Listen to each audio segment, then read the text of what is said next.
दोस्तों नमस्कार।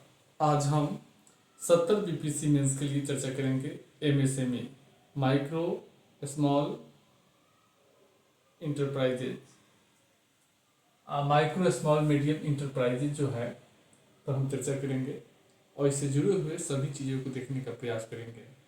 बहुत ही इंपॉर्टेंट टॉपिक्स है, क्वेश्चन इससे पूछे जाते रहे हैं और आगे भी पूछे जाने की संभावना आप व्यक्त कर सकते हैं। दोस्तों यदि 70 में फाइनल सिलेक्शन लेना है तो आप एटम बम बैच के पीडीएफ और वीडियो देख कर जाइए, आपका फाइनल होगा। अगर आपको बैच ज्वाइन करना है तो डिस्क्रिप्शन में नंबर होगा 83 73 98 40 95 पे संपर्क करके आप बैच ज्वाइन कर सकते हैं। आइए अब हम आगे चर्चा करेंगे एमएसएमई का।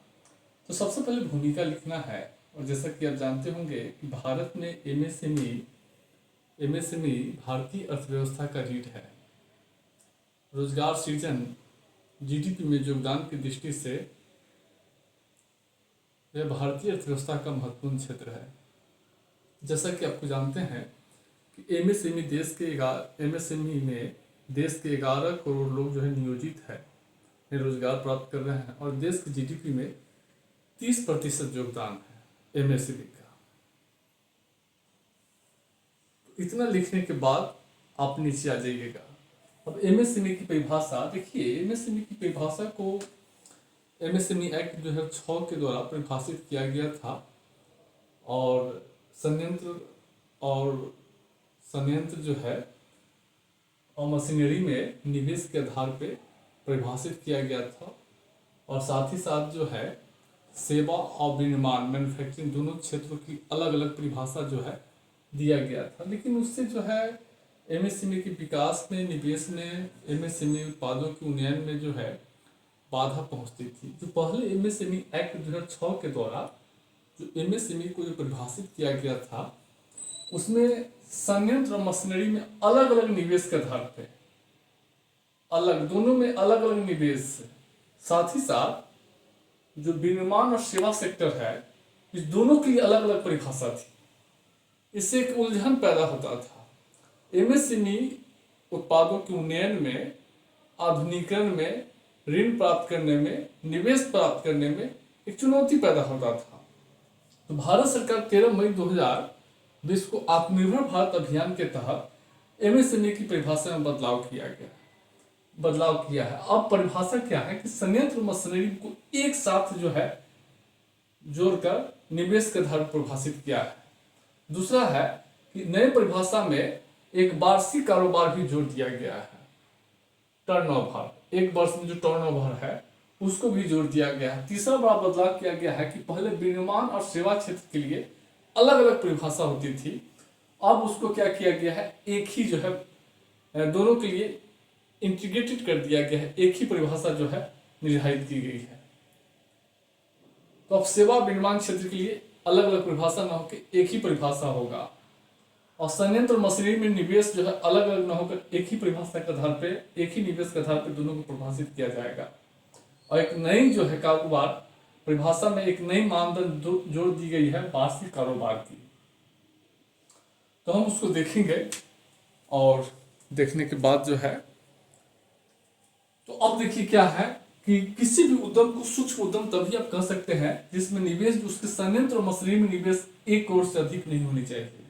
अगर 1 करोड़ से अधिक नहीं, यानी 1 करोड़ तक अगर निवेश है तो वह उसको सूक्ष्म इकाई कहेंगे, सूक्ष्म उद्यम कहेंगे, विनिर्माण और सेवा क्षेत्र दोनों में। साथ ही उसकी वार्षिक कारोबार 5 करोड़ से अधिक नहीं होनी चाहिए। 2 शर्त है। किसी भी इंटरप्राइजेज को माइक्रो इंटरप्राइजेज तभी कह सकते हैं जब उसके संयंत्र मशीनरी में निवेश 1 करोड़ से अधिक नहीं और वार्षिक कारोबार 5 करोड़ से अधिक नहीं होनी चाहिए। दूसरा है लघु। विनिर्माण और सेवा क्षेत्र के किसी उद्यम को आप लघु उद्यम तभी कह सकते हैं जब उसके संयंत्र मशीनरी में निवेश 10 करोड़ से अधिक नहीं और वार्षिक कारोबार 50 करोड़ से अधिक नहीं होनी चाहिए। तीसरा, विनिर्माण और सेवा क्षेत्र में किसी उद्यम को मध्यम उद्यम तभी कह सकते हैं जब उसके संयंत्र मशीनरी में निवेश 50 करोड़ से अधिक नहीं और वार्षिक कारोबार 250 करोड़ से अधिक नहीं होगा, तो आप उसको मध्यम उद्यम कह सकते हैं। इस परिभाषा को आपको याद करना पड़ेगा। अब हम आगे चर्चा करते हैं एमएसएमई का भारतीय अर्थव्यवस्था में क्या योगदान है। जैसा कि जानते होंगे कि भारत के जीडीपी में 30% योगदान है, याद रखना है। दूसरा, औद्योगिक उत्पादन में योगदान देखेंगे, भारत के कुल औद्योगिक उत्पादन में 33.4% योगदान जो है एमएसएमई का है। भारत की कुल निर्यात में एमएसएमई का योगदान जो है 48% है। और भारत के कृषि के बाद सबसे अधिक रोजगार प्रदान करने वाला क्षेत्र एमएसएमई है। भारत के 40% कार्यबल को एमएसएमई रोजगार प्रदान करता है। एमएसएमई इकाई में 11 करोड़ लोग जो है नियोजित है, क्योंकि एमएसएमई में बड़े उद्योगों की तुलना में रोजगार सृजन की क्षमता 4 गुना अधिक है, यह स्थिति है। और साथ ही साथ एमएसएमई राष्ट्रीय आय का वितरण भी करता है। कहिए राष्ट्रीय आय का वितरण कैसे करता है? एक तो बड़े उद्योग की तुलना में एमएसएमई अधिक से अधिक लोगों को रोजगार देता है। बड़े उद्योग में अगर 20,000 लोग काम करता है तो एमएसएमई में, बड़े उद्योगों में अगर मान लीजिए थी, बड़े उद्योगों में 20,000 तो एमएसएमई में 80,000 लोग काम करता है। यानी 80,000 लोग की, चूंकि एमएसएमई में बड़े उद्योगों की तुलना में रोजगार सृजन की क्षमता 4 गुना अधिक है। तो बड़े उद्योगों में अगर 20,000 तो एमएसएमई में 80,000, तो 80,000 लोगों की आय बढ़ेगी और वहां 20,000 की। दूसरा, एमएसएमई का स्वामित्व जो है बड़े उद्योग की तुलना में अधिक लोगों के पास होती है। अब मान लीजिए अडानी के पास जो है स्वामित्व है, अंबानी के, मुकेश के पास स्वामित्व है, लेकिन एमएसएमई के पास देखेंगे इस देश में 633.88 लाख जो है एमएसएमई इकाइयां है, यानी 6 करोड़ से अधिक। 6 करोड़ लोगों के पास एमएसएमई का स्वामित्व है, तो मालिकाना हक प्राप्त है। तो 6 करोड़ लोगों की आय बढ़ेगी ना। तो यह स्थिति है। तो रोजगार सृजन, तो स्वामित्व अधिक है, अधिक लोगों के पास मालिकाना हक होगा तो उसकी आमदनी अधिक होगी। दूसरा है कि एमएसएमई का जो संकेंद्रण जो होता है दूर दराज इलाकों में होता है। अगर बड़े उद्योग देखेंगे तो शहरी क्षेत्रों में कुछ खास जगहों पर स्थिर होते हैं। भारत में बड़े उद्योग देखेंगे तो ज़्यादातर महाराष्ट्र, तमिलनाडु, हरियाणा, कर्नाटक, थोड़ा बहुत जो है पश्चिमी यूपी, थोड़ा बहुत जो है पश्चिम बंगाल में, और छत्तीसगढ़ और झारखंड में थोड़ा बहुत है बस। लेकिन एमएसएमई का विस्तार जो है देश के दूर दराज क्षेत्रों में होता है, दूर दराज क्षेत्रों में होता है, इसलिए वहाँ राष्ट्रीय आय का बेहतर वितरण होता है। दूसरा, उद्योग का क्षेत्रीय वितरण। देखिए एमएसएमई, जैसा कि बोले हैं कि एमएसएमई का वितरण जो है देश के दूर दराज क्षेत्रों में होता है। एमएसएमई स्थानीय पूंजी, अगर देखेंगे एमएसएमई जो लघु कुटीर ग्रामीण उद्योग जो है, स्थानीय पूंजी, स्थानीय स्तर पर कच्चा माल। अब भागलपुर की रेशम सिल्क देख रहे हैं, मुजफ्फरपुर के लीची देख रहे हैं, गया में तिलकुट। तो स्थानीय स्तर पर क्या करता है कि स्थानीय स्तर का कच्चा माल, स्थानीय स्तर का श्रम, स्थानीय स्तर के पूंजी का उपयोग करके वह स्थानीय स्तर पर जो है औद्योगिकरण को बढ़ावा देता है। अब फिरोजाबाद में ग्लास उद्योग है, मुरादाबाद में पित्तल उद्योग है, यूपी के, बिहार के अलग अलग जगहों में गुड़ उद्योग है। गुड़ जो मीठा होता है वो अब इंडस्ट्री का दर्जा दे दिया गया है। तो क्या होता है कि छोटे छोटे जो है उसका विस्तार अलग अलग क्षेत्रों में छोटे छोटे स्तर पर होता है, इसलिए उद्योग का क्षेत्रीय वितरण होता है। बड़े उद्योग जहाँ कुछ खास जगहों पर होगा, छोटे उद्योग देश के दूर दराज क्षेत्रों में फैला हुआ है। हर राज्य की अपनी अपनी विशेषता होती है। कहीं कांच मिट्टी मिलता है तो वहाँ ग्लास का निर्माण किया जाता है, कहीं रेशम मिलता है तो वहाँ रेशम उद्योग, कहीं लीची मिलता है तो लीची से जुड़े हुए जो है खाद्य प्रसंस्करण उद्योग है। तो यह स्थिति है। उसके बाद एमएसएमई क्षेत्रीय विषमता को भी दूर करने में सहायता करता है। कैसे? एक तो एमएसएमई क्या करता है कि दूर दराज क्षेत्रों में स्थानीय पूंजी, स्थानीय श्रम, स्थानीय स्तर पर कच्चा माल का उपयोग करके स्थानीय स्तर पर उत्पादन को बढ़ावा देगा। उत्पादन होगा तो स्थानीय स्तर पर लोगों को रोजगार मिलेगा, रोजगार मिलेगा लोगों की आय बढ़ेगी। साथ ही साथ जब उत्पादन होगा तो स्थानीय स्तर पर औद्योगिकरण होगा, स्थानीय स्तर पर जब औद्योगिकरण होगा तो स्थानीय स्तर पर वाणिज्य व्यापार को प्रोत्साहन मिलेगा, नगरीकरण को प्रोत्साहन मिलेगा, लोगों की आय बढ़ेगी, ऑटोमेटिक जो है क्षेत्रीय विषमता दूर होगी। औद्योगिकरण होगा, नगरीकरण होगा, वाणिज्य व्यापार को बढ़ावा मिलेगा। और दूसरे तरीके से एक और देखिएगा, सामाजिक आर्थिक विकास में कैसे भूमिका निभाता है। 633.88 लाख जो है एमएसएमई इकाइयां है, उसमें 51% जो है एमएसएमई ग्रामीण क्षेत्रों में है। 51%, 633.88 लाख एमएसएमई में 20% पर जो है 20% का मालिकाना हक महिलाओं का है, 66% का मालिकाना हक पिछड़ा वर्ग है, 12.45% अनुसूचित जाति उसकी मालिक है, 4.4% एमएसएमई का मालिक जो है एसटी समुदाय के लोग हैं। तो इस माध्यम से अलग अलग वर्गों का मालिकाना हक है। इस माध्यम से लोगों की पिछड़ा वर्ग की आय बढ़ रही है, एससी एसटी की आय बढ़ रही है, महिलाओं की आय बढ़ रही है, ग्रामीण क्षेत्रों में है। तो इस माध्यम से सामाजिक आर्थिक विषमता दूर करने में, क्षेत्रीय विषमता को दूर करने में महत्वपूर्ण भूमिका निभाता है। अब देखेंगे एमएसएमई के विकास के लिए क्या प्रयास किया गया है। तो एमएसएमई के विकास के लिए बहुत सारे प्रयास किए गए हैं जो हम देखेंगे। सबसे पहले जिला उद्योग केंद्र की स्थापना 1977 में जनता पार्टी की सरकार जो है प्रत्येक जिला में जिला उद्योग केंद्र की स्थापना किया है। यह उद्योग केंद्र जो है जिले के एमएसएमई इकाइयों को तकनीकी परामर्श, पूंजी और विपणन व्यवस्था के लिए सहायता प्रदान करता है। सीडीबी जो है, जैसा कि जानते हो 1990 से सीडीबी जो है काम करना शुरू किया है। और सीडीबी जो है वाणिज्यिक बैंकों के माध्यम से भारतीय लघु उद्योग विकास बैंक, वाणिज्यिक बैंक, सहकारी बैंक, क्षेत्रीय बैंक के माध्यम से एमएसएमई इकाइयों को ऋण प्रदान करता है। साथ ही साथ तकनीकी सलाह भी प्रदान करता है।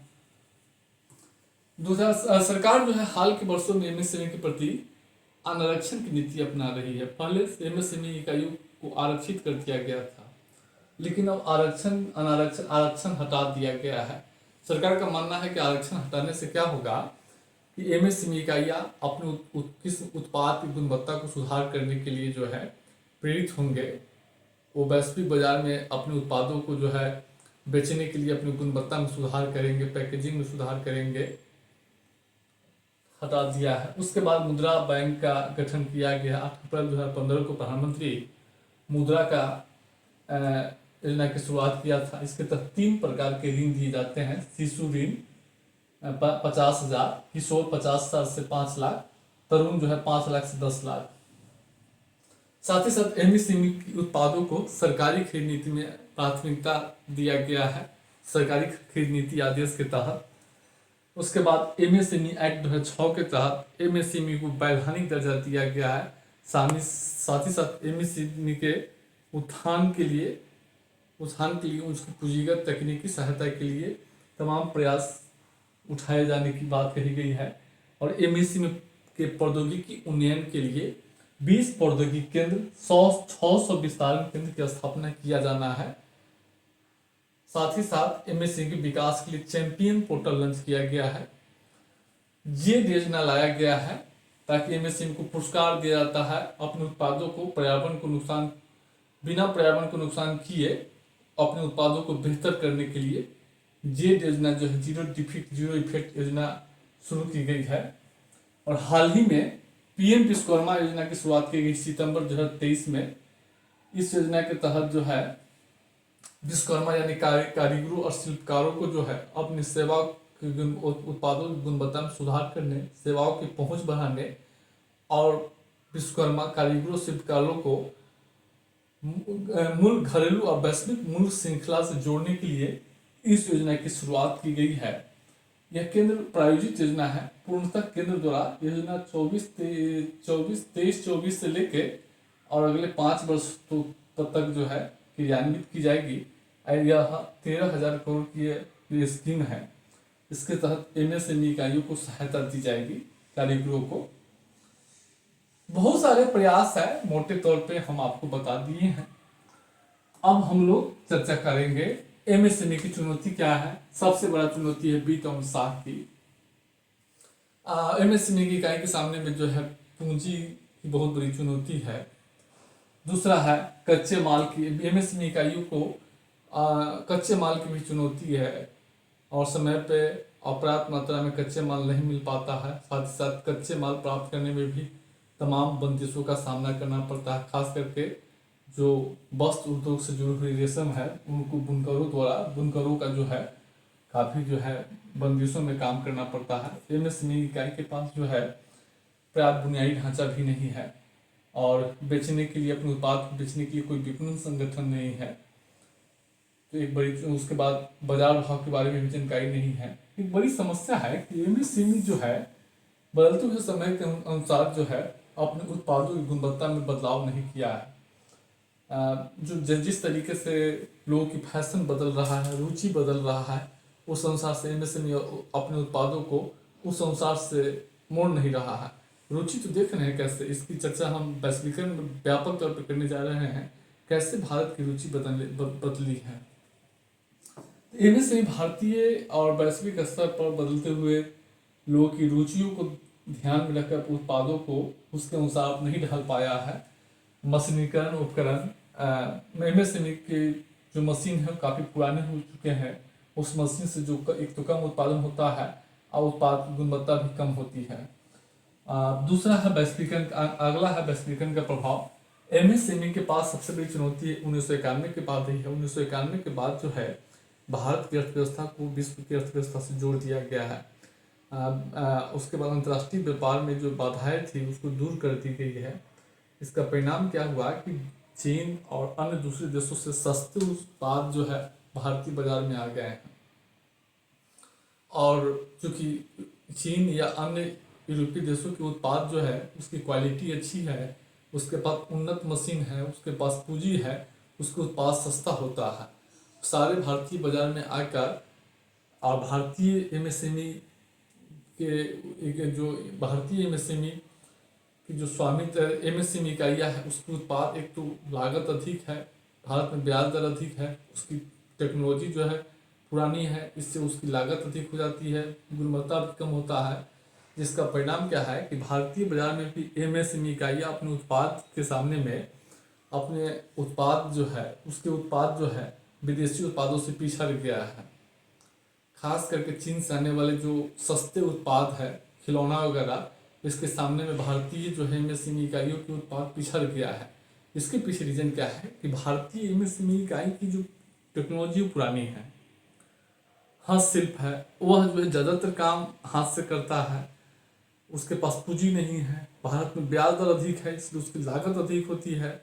चीन या अन्य देशों में के क्या है, उसके पास पूंजी है, उन्नत मशीन है, वहाँ ब्याज दर कम है, इससे उस उत्पाद सस्ता पड़ता है, वो अपने सस्ते उत्पाद को जो है भारत में लाकर बेचता है, तो उसकी उत्पाद तो क्वालिटी अधिक है, सस्ती है, उसके सामने भारतीय एमएसएमई उत्पाद पिछड़ जाता है।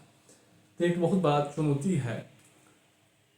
तो यही सब चुनौती है। अब इसको जो है देख लीजिएगा। और आत्मनिर्भर भारत में निर्माण कैसे करता है, जो महत्व है उसी माध्यम से आत्मनिर्भर भारत का निर्माण करता है। बाकी हम आगे चर्चा करेंगे।